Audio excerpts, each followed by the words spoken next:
I'm happy to welcome today retired Navy Captain Mark Fava from Charleston. He was born in Georgia. His father was in the Navy, so they moved a lot growing up. However, his father took his last post in Charleston, where he went to school from the 8th grade through the 12th grade, so he sort of continues Charleston home now, and that's where he, his wife Ann, and his daughters live now. Mark graduated from the University of North Carolina, Chapel Hill. He was in Naval ROTC there. Later, he graduated from the University of South Carolina School of Law. But he went into the Navy on active duty for 6 years and for 24 in the reserves. He was commissioned as a naval officer and received his Naval Flight Officer wings, and for 4 years had flight duties related to the P-3 Orion, which is an anti-submarine and maritime surveillance 4-engine turboprop going all over the Atlantic and Pacific, watching maritime movements and hunting for Russian submarines. In 1990, he began a 2-year tour as an admiral's aide, still on active duty, and that gave him some leadership lessons. His observations of senior commanders and things and of his admiral gave him some observations on which he made notes, and he just decided one of these days, I'm going to turn this thing into a book, which he has done.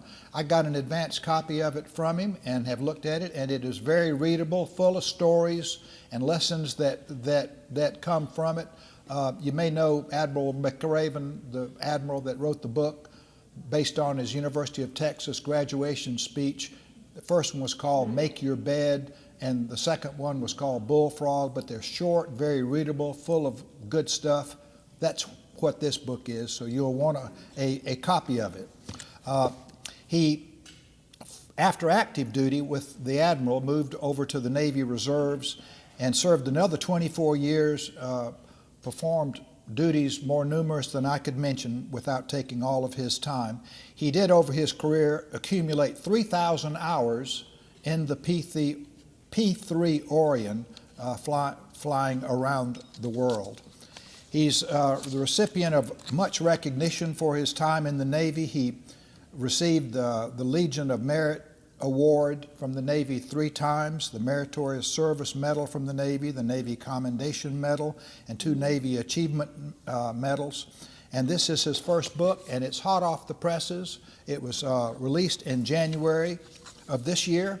So I'm really pleased to welcome Mark Fava to the podium. Well, thank you.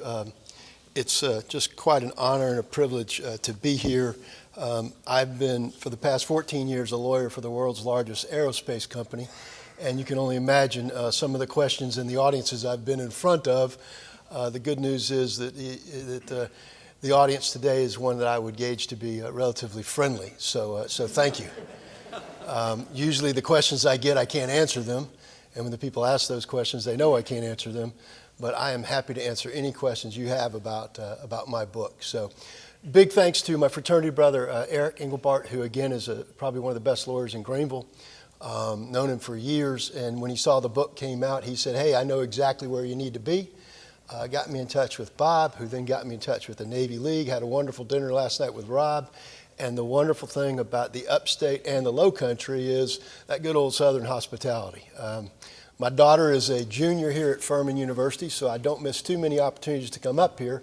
I'm sad to say that she is now in Japan studying abroad, and I had a wonderful dinner at Sobeys last night, and I said, how come you never told me about this restaurant? It was phenomenal. And she said, Dad, she goes, I'm a college student. I don't go to Sobeys. I said, well, next time, that's where I'm taking you. So thank you for just a fabulous meal.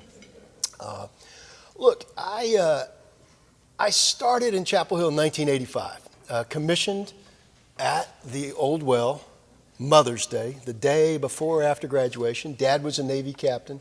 One of my proudest pictures is Dad and me standing in the Old Well. I've got my ensign bars on, and Dad is standing right there with his captain bars. And Mom is obviously taking the picture. And from there, I went to flight school. Now, the general would know this. I had 4 options in the Navy. I could be a Marine, I could go aviation, I could go ships, or I could go subs. And your junior year, the summer of your junior year, you get to experience, I'm sorry, summer of your sophomore year, you get to experience all of them. So it's always very exciting. The first week I went down to Jacksonville, and I spent a week with the P-3 community. Now, the P-3 Orion, as Bob mentioned, is the big 4-propeller Lockheed Electra, flies around the world hunting Soviet submarines. We went off in Jacksonville, right off the coast in the warning area. It was miserable. The air conditioning in the plane wasn't working. We were down at 500 feet. Everybody was getting sick. We were yanking and banking on an exercise. And I said, good God, that was miserable. So the next week, I went to Norfolk, and I spent some time on a ship. Now, the ship guys, we got any Navy ship drivers here, SWOs? Let me tell you something. They are a hard group to work with because they work so hard. With the ship drivers, you stand a 12-hour watch, and then you get up and you go up on the bridge and you stand another 12-hour watch, or you go to your training. And I did that, and I said, gosh, these guys work a little too hard. I don't think I can do that. This is kind of tough.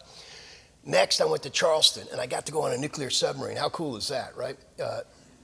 Except I don't like being in enclosed spaces down underwater when the metal starts to creak. The second night, they start tying down the chairs. And I'm thinking, what in the world is going on? And they said, we're going to do angles and dangles. And I said, what the hell is that? And they said, well, that's when we take the sub and we go up and down and we go down towards crush depth. And I said, did you say crush depth? Why in the world will we do that? And sure enough, as we're going down, you know the old metal radiators in our homes, my grandpa's home, you can clink, clink, clink, clink, clink. Same thing's happening to this submarine. I'm thinking, this is not good. I got to get off this thing. So the best week was a week with the Marines.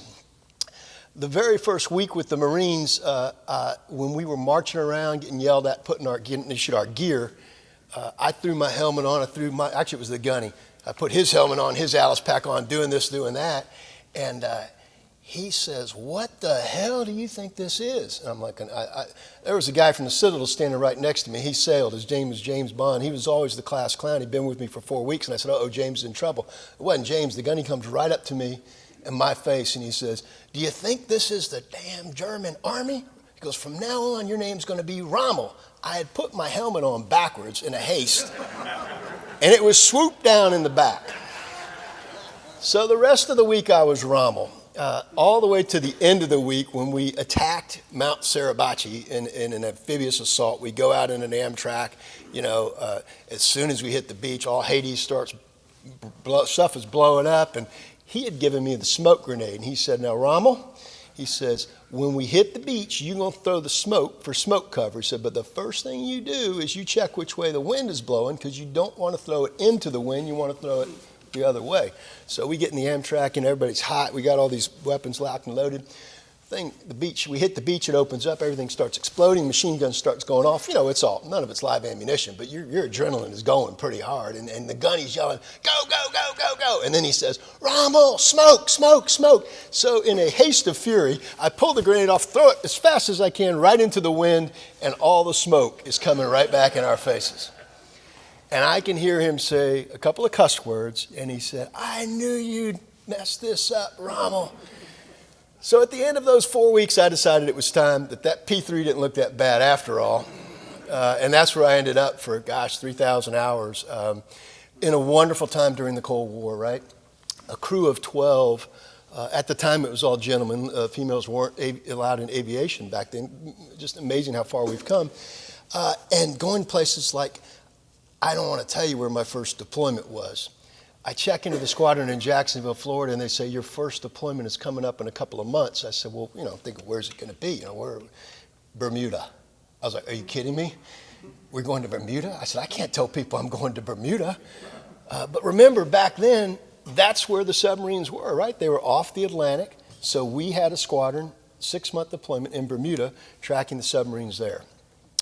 I got on a special projects crew and then ended up going all over the place. Italy, lodges, the Azores, everything Mediterranean, spending hours on a ready alert in Keflavik, Iceland, in the middle of the night on a 1-hour ready alert launch where something would trigger saying that there's a submarine heading south into the Mediterranean, and 12 of us in a van launched within an hour to go do a 12-hour mission to try and find and track a submarine.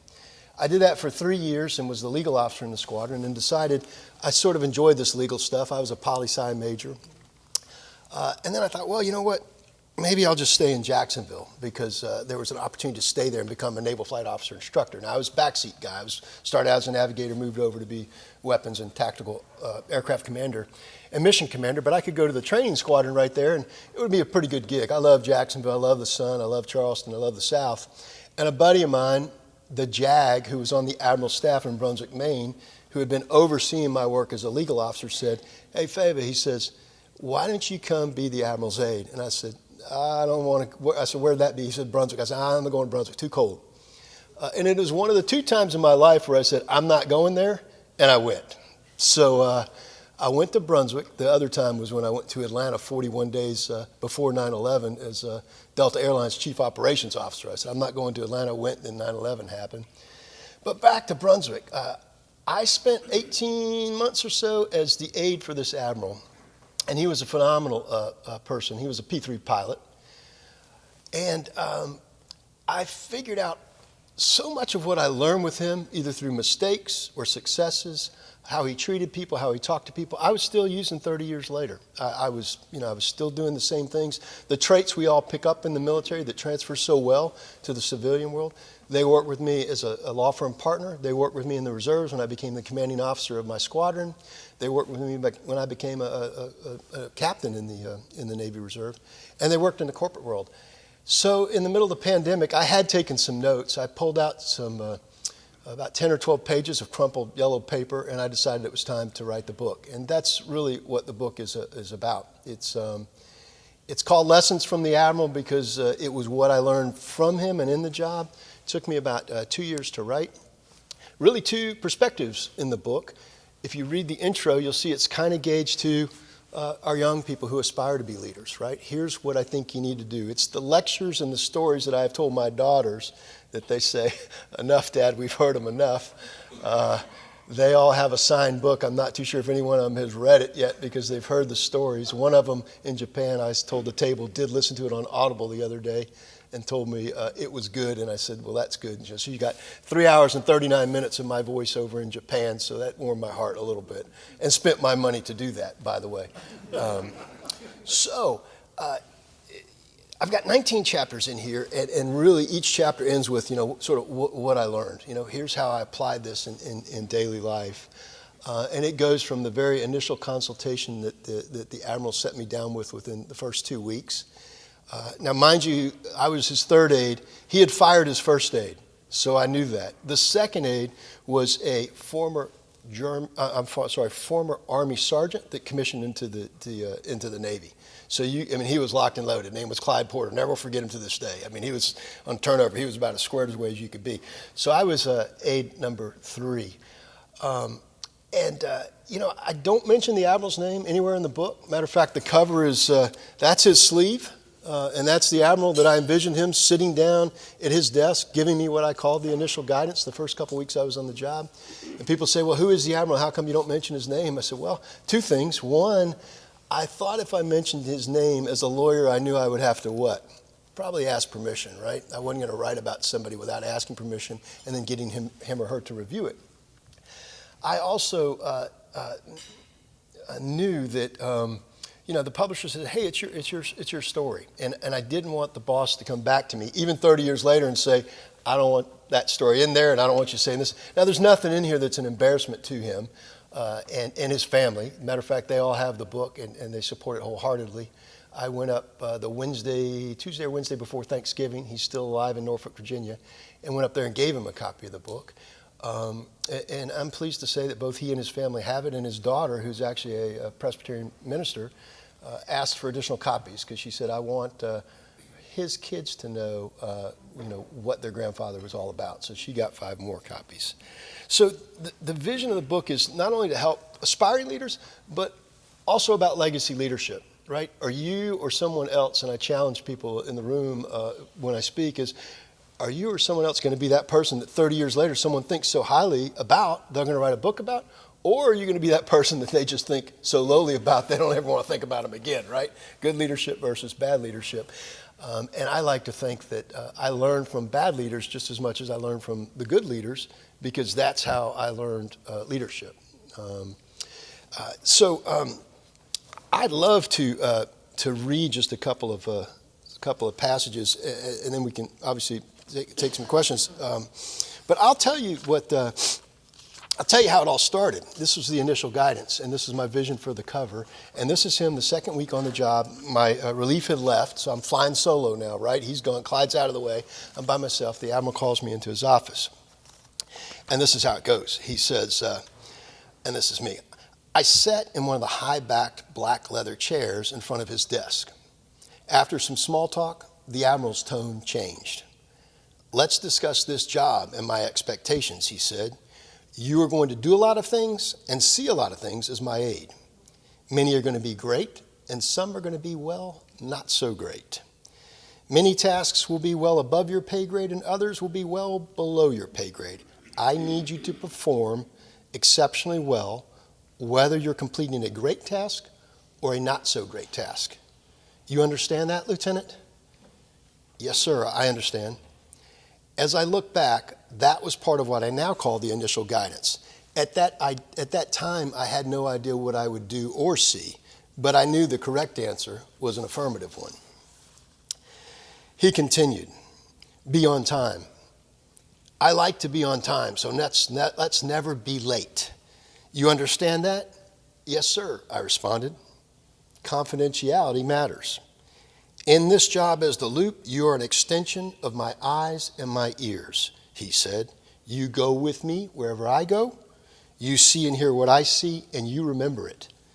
Whatever you see and hear is my business, the business of a Navy admiral, and no one else's business. You got that? Yes, sir, I said. Tell me what I need to hear. I will trust your judgment and rely on you to tell me the truth, he stated. Almost everyone else will agree with me because I am the admiral. When we are behind closed doors, you can request permission to speak freely, and then we take off the stars and the bars and speak to each other man to man. I will rely on you to keep me out of trouble. Don't let me do anything stupid, he said. Got it? Yes, sir, I said. He wore the silver stars on the collar of his uniform, and I wore the lieutenant bars, or railroad tracks, as we called them. Unconditional allegiance. We can disagree and debate behind closed doors, but once I make a decision, the discussion is over. You support and execute that decision. Got it? He stated. Yes, sir. The stars belong to the admiral. Now these stars are mine, he said, pointing to the silver stars on his collar. You can use them, but use them sparingly, if and only when you have to. You understand that, Loop? Yes, sir, I said. Good, he said. Do these things, and we will get along just fine. This conversation lasted less than 10 minutes. It was the most important conversation of my 17 months as an admiral's aide, and one of the most important in my life as a naval flight officer, a lawyer, and a leader. That was the beginning. Now, there was a lot of successes and there was a lot of failures, and I'll tell just a real quick story about the failure, Bob, if we have a minute. It was one of the biggest things I had to do was get the Admiral's remarks ready, right? Get them ready, write the speech on a podium, page checked, ready to go. And back in those days, there was junior officers that would like to get to the Admiral's speech if it was on the podium and perhaps either take out a page or insert another page. Maybe that page would be a photograph from a pinup magazine. And as I say in the book, the times were very different back then, and I don't endorse any of that, but I had to guard the speech. So what I would do is I would run down and take the original copy, which he had edited minutes before the ceremony, the change of command ceremony. I'd run down, photocopy 2 copies, give him back the original. I'd go down and insert the 12 pages or 15 pages of the speech, which I knew because I had written and I had read, in the speech binder, and then I would hold a copy. So we have 3 different copies. We've got one on the podium that I've inserted at the last minute. We've got one that he carries in the original. He usually folded it up and put it in his back pocket. And then I'm sitting 2 rows back watching every move he makes, and I've got one just in case, absolute worst case, in case something happens, he spills water on it or something, I got to add it up there. So at this beautiful change of command ceremony in Jacksonville, the hangar's there, and the Admiral gets up for his speech, and everybody, all the harumph was going on, the music was playing, and he starts reading the speech and flipping the pages, and he gets to a page, and he looks up at me, and then he looks back down, and he looks up at me, and he starts going off the speech. He wasn't speaking what I had written, and I knew something was amiss. About 2 minutes later, he turned the page, and he got back on. And it finished, and everybody clapped. Ceremony was over. As a good aide, I run up to him afterwards. The crowd's coming up and talking to him. I take his hat, his cover, his gloves. I take his sword off. I'm standing there. Everybody's talking to the Admiral, and he says, he takes a moment and leans over to me and says, "How was the speech? How did I do?" And everybody's congratulating him. I said, "Boss, you did good." I said, "But about 5 minutes in, you got a little bit off record." I said, "But you recovered just fine." He said, "It was missing page 12. Don't ever let that happen again." So those of us, Andy, remember the old photocopy machines, right? Every now and then the page would stick. And it stuck, and I had missed page 12, and he had turned the page, and there was no page 12, so he had ad-libbed. Fast forward 20 years later, the general counsel of my current company, the Boeing company, flies into Charleston, South Carolina, getting ready to give a speech. He's editing it just like the Admiral did at the last minute, and we got press there. It was a big announcement of we were getting ready to do something in Charleston. And as I'm handing him the speech, he looks at me and he says, and this was a pretty tough boss, he says, "Is everything correct?" And I said, "Yes, sir." He says, "Did you page check it?" I said, "Sir, I've been page checking for 20 years. So, listen, I appreciate your time. Thank you for those of you in the service that are here. I'm honored to be here. Can't wait to be before the Navy League tonight. I was told I can be a little bit more saltier there. There are 4 curse words in the book. I know where they are, and those are the ones that I told the Admiral's daughter about. But I really appreciate the opportunity to be here. And Bob, thank you for that. Yes, sir. Thank you. And I'll take questions even from my Army colleagues. Yes, sir. What were a couple of the most important life lessons? Yes, sir. you learned in the service? Absolutely. I would say 2 things.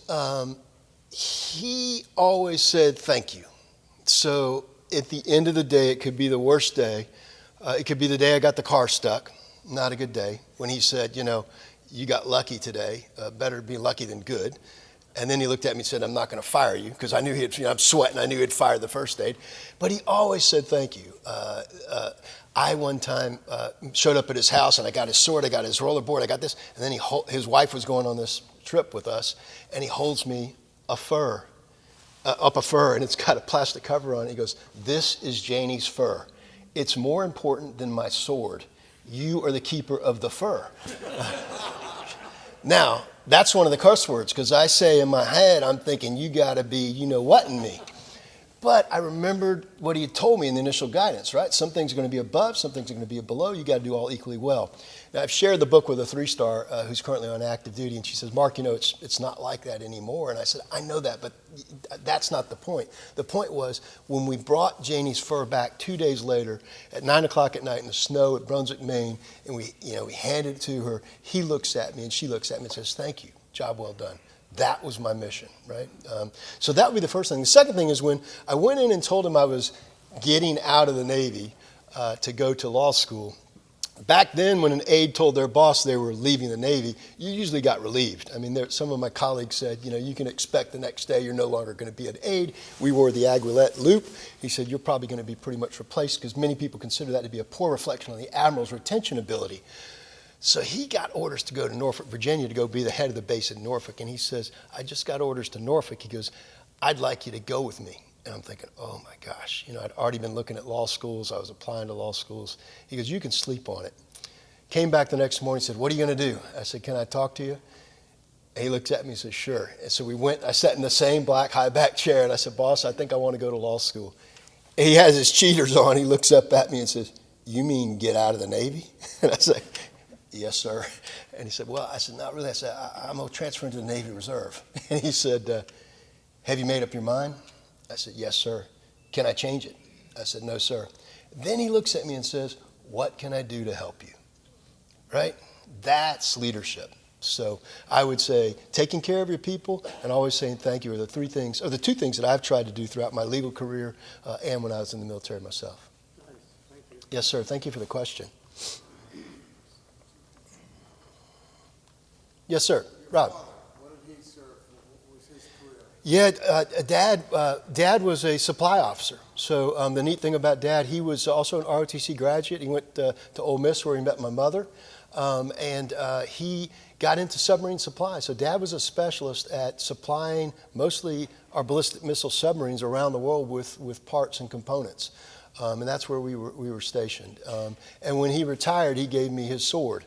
So I, to this day, wore his sword throughout my entire Navy career, and it's one of my prized possessions. I still have it. Thank you.